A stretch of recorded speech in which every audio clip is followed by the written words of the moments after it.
हमने ये संकल्प लिया है कि इस बार इन दंगाई और महंगाई को फैलाने वाली ताकतों को सबक सिखाएंगे कि किसी को गुमान होगा पहाड़ होने का, किसी को गुमान होगा बड़ा होने का, हम भी पहाड़ को काट करके रास्ता बनाना चाहते हैं। जब मैं रास्ते से आ रहा था तो विकास गड्ढे में पड़ा हुआ था, सारा विकास वैसे भी इनका सड़कों पे ठिठक गया था, उसको गांव का रास्ता भूल गया था। पूरे देश में झूठे साहब का मजाक जा रहा है, उनका मीम बनाया जा रहा है। तो आपको ये संकल्प लेना पड़ेगा कि इस बार का चुनाव बदलाव के लिए होगा और ये बदलाव हम करते रहेंगे। ये चुपचाप कमल छाप का इस बार हम लोगों को ढोलक फोड़ देना है, इतना जोर से इनकलाब के नारे को बुलंद करना है और मतदान का प्रतिशत इतना पहुंचा देना है कि बेईमानी का कोई जगह नहीं बचना चाहिए, मार्जिन इतना ज्यादा हो कि दायां बायां करने का भी कोई जगह नहीं बचना चाहिए। ये बात आप अपने दिमाग में डाल लीजिए। बोलिए, इसके लिए तैयार हैं? पूरी तरह से तैयार हैं? गद्दी पे बैठे हुए लोगों का दिमाग नहीं जल गया होगा, लोगों का दिल नहीं जल गया होगा। साहब ने कहा है कि डबल इंजन की सरकार है, झूठ बोलना इनकी फितरत है, इसमें कोई नई बात नहीं है। लेकिन एक बात बताइए, जो सरकार रेलवे बेच रही हो, जो सरकार ट्रेन बेच रही हो, उस सरकार में इंजन सुरक्षित रहने वाला है? अब समझ में नहीं आ रहा है कि एक इंजन है कि दो इंजन है।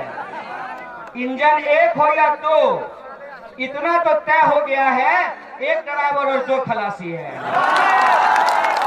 एक तरफ से खलासी कह रहा हटो स्टीयरिंग पे हम, दूसरी तरफ से दूसरी कह रहा है कि हटो कुर्सी पर हम बैठेंगे।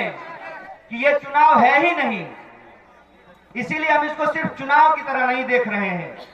दरअसल लूट और झूठ की सरकार को बदलने का ये जन आंदोलन है, और जब जन आंदोलन है तो हम उम्मीदवार हो कि तौकीर साहब उम्मीदवार हो, इस लड़ाई में हम लोग साथ हैं और ये लड़ाई हम इकट्ठे तौर पर लड़ रहे हैं। कि दो की लड़ाई में हम तीसरे को फायदा नहीं पहुंचाना चाहते हैं। इसका मतलब सेवा करने के आपके वादे में खोट है। इसका मतलब आप उसी तरीके से जुमलेबाजी कर रहे हैं जिस तरीके से जुमलेबाजी हम लोग टीवी पे सुनते आते हैं सुबह शाम।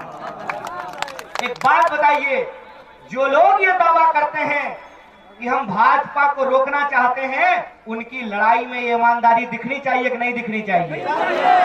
दिखनी चाहिए ना। जैसे एक एक ईंट जोड़ने से घर बनता है, वैसे ही एक एक विधायक को जिताने से बहुमत मिलता है। जनता लोकतंत्र में मालिक होती है, जनता के हाथ में है कि वो अपना मुस्तकबिल कैसे तय करेंगे। लेकिन हमारे इस मुद्दे को भटकाने की तमाम साजिशें की जा रही हैं, तमाम तरीके की कोशिशें की जा रही हैं। हमारा पूरा का पूरा विमर्श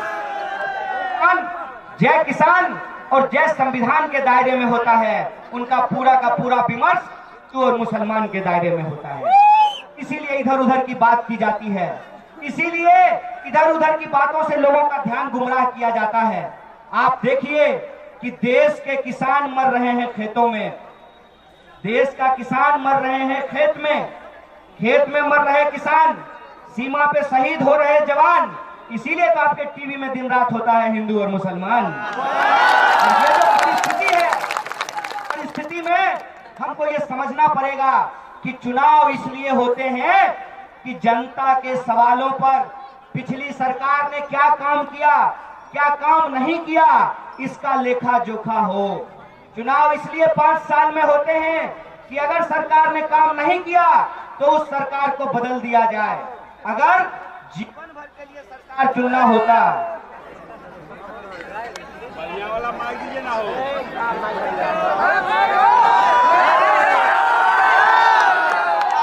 हेलो,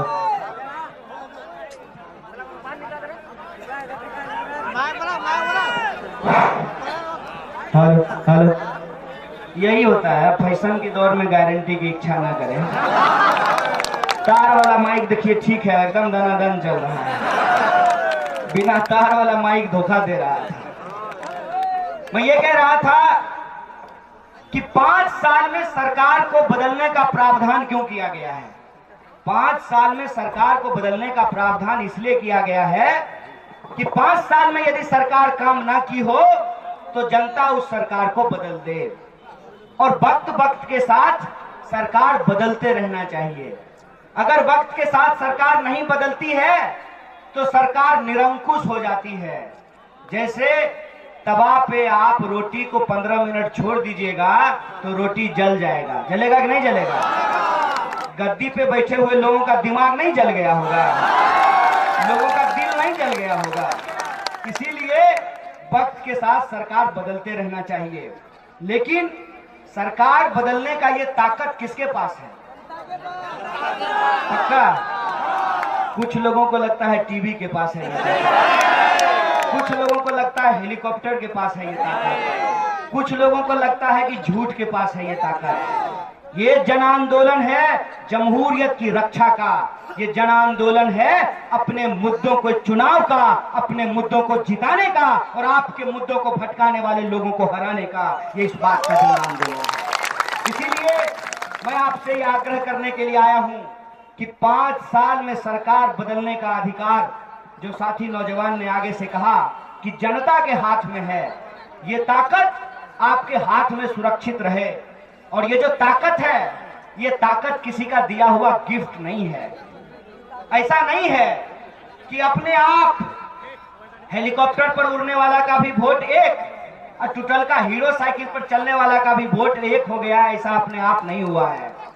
ऐसा अपने आप नहीं हुआ है कि मंदिर में जाने वाले का भी वोट एक और मस्जिद में भी जाने वाला का वोट एक, ये अपने आप नहीं हो गया है। ऐसा अपने आप नहीं हुआ है कि साड़ी पहनने वाली का भी वोट एक और लुंगी पहनने वाले का भी वोट एक, ये अपने आप नहीं हुआ है। ये अपने आप नहीं हुआ है कि आप जो सामने खड़ा होकर के भाषण सुन रहे हैं और यहाँ जो मंच पे आसीन लोग हैं, इनका वोट अपने आप बराबर नहीं हो गया है। इसके लिए इस देश के लोगों ने हंसते हंसते फांसी के फंदे को चूमा।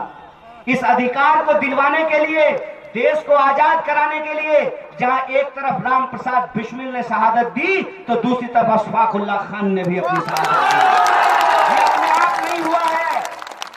इसके लिए लाखों माओं की गोद सुनी हो गई, लाखों बहनों की मांग सुनी हो गई, लाखों लोगों की कुर्बानियों के बाद इस देश में जमहूरियत बना, एक आईन तैयार हुआ, एक संविधान बना, जिस संविधान ने लोगों को बराबरी का अधिकार दिया। और उसी बराबरी के अधिकार का ताकत है कि 5 साल में ही सही आपकी झोपड़ी के ऊपर भी हेलीकॉप्टर उड़ते हुए नजर आता है। ये उसी आईन की ताकत है कि 5 साल में ही सही जनता 5 साल हाथ जोड़े खड़ी रहती है, लेकिन 5 साल के बाद 1 साल ऐसा वक्त आता है कि जनता के सामने नेताजी लेटने के लिए तैयार हो जाते हैं। ये जो ताकत है, इस ताकत को हमको समझना पड़ेगा। आप मुझे बताइए कि इतना घमंड, इतना अहंकार, इतना गुरूर सत्ता में बैठे हुए लोगों को कहां से आता है? कैसे उनको इतना घमंड हो जाता है कि चाहे जितना जोर लगा लो, चाहे जितना जन आंदोलन करना है कर लो, चाहे जितना संघर्ष करना है कर लो, चुनाव तो हम ही जीतेंगे। ऐसा घमंड उनको कहां से आता है? ऐसा घमंड उनको इसलिए आता है कि उनको पता है कि जनता खुद अपना जीवन जो परेशानियों में जीती है, जब वोट का वक्त आएगा तो जात और धर्म के नाम पे इनको आपस में लड़ा देंगे।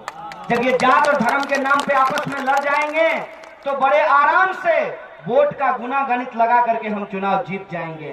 तो मैं आपसे एक सवाल पूछने के लिए आया हूं। राजनीति और लोकतंत्र, पॉलिटिक्स अगर मैथमेटिक्स होता तो पॉलिटिकल साइंस डिपार्टमेंट यूनिवर्सिटी में नहीं पढ़ाए जाते। पॉलिटिकल साइंस डिपार्टमेंट और मैथमेटिक्स का डिपार्टमेंट अलग अलग होता है कि नहीं होता है? जिन लोगों ने चुनाव को गणित बना दिया है, मैं आप जनता मालिक से अपील करने के लिए आया हूं कि इनका सारा गणित फेल कर दीजिए। बोलिए, फेल करेंगे कि नहीं करेंगे? आप अपने जमीर को यदि जिंदा रख करके इस देश का, इस मुल्क का अगर मुस्तकबिल तय करना चाहते हैं, इसके हालात को यदि बदलना चाहते हैं, तो आपको यह संकल्प लेना पड़ेगा कि इस बार का चुनाव बदलाव के लिए होगा। परीक्षा पास करने के लिए अगर 35 नंबर का जरूरत है, 35 नंबर भी लाइएगा तब भी फेल हो जाइएगा, 34.5 नंबर लाइएगा तब भी फेल हो जाइएगा। मार्जिन इतना ज्यादा हो कि दायां बायां करने का भी कोई जगह नहीं बचना चाहिए। ये बात आप अपने दिमाग में डाल लीजिए। और मैं खास करके अपने नौजवान साथियों से आग्रह करता हूं कि चुपचाप कमल छाप हो रहा है, ये बात आप जान लीजिए। ये चुपचाप कमल छाप का इस बार हम लोगों को ढोलक फोड़ देना है। इतना जोर से इनकिलाब के नारे को बुलंद करना है